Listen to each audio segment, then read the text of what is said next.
Hi hello friends, welcome to Mouni cine updates. இது ஃபுல்லாகவே unexpected தான். ஸோ ஃபைனலாக ட்ரூத் ரிவீல் ஆகிடுச்சு. ஸோ ஒரு 3 மாதமாகவே பார்த்தீங்கன்னா இந்த அழகி பாப்பா யார் அப்படின்னு சொல்லிட்டு அந்த ட்ராக் ரொம்ப இழுத்துக்கிட்டே போயிட்டு இருந்தாங்க ஆஹா கல்யாணம் சீரியலில்.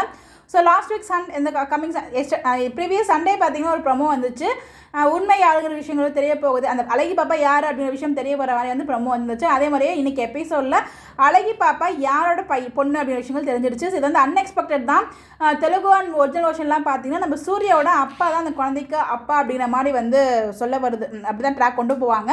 பட் ஆனால் இங்கே தமிழில் ஃபுல்லாக டோட்டலாகவே சேஞ்ச் பண்ணியிருக்காங்க. ஸோ அழகி பாப்பாவோட அப்பா யார் அப்படின்னு பார்த்தீங்கன்னா விஜய், நம்ம சூர்யாவோட தம்பி இருக்காலே லாஸ்ட் தம்பி, அவர் தான் இந்த பாப்பாவுக்கு அப்பா அப்படிங்கிற மாதிரி சொல்கிறாங்க. ஸோ இன்னைக்கு அடுத்த ப்ரோமோமே ரிலீஸ் ஆயிருந்துச்சு.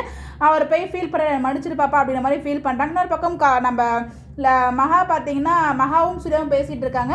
அப்போ மகா கேட்குறாங்க, ரொம்பவே கோமா தான் பேசுகிறாங்க நம்ம சூர்யா கிட்ட.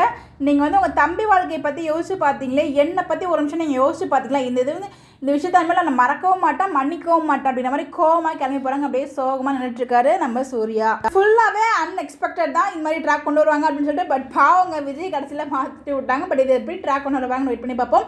ஸோ இதை பற்றி உங்களுடைய கருத்துக்கு ஃபைனலாக இந்த ஒரு ட்ராக் என்கார்ட் போட்டாங்க அப்புறம் அப்படிங்கிறப்ப ரொம்ப ஹாப்பியாக இருக்குது. இதை பற்றி நீங்கள் நினைக்கிறீங்கன்னு சொல்லி மறக்காமல் கமெண்ட்டில் சொல்லுங்கள். Bye bye.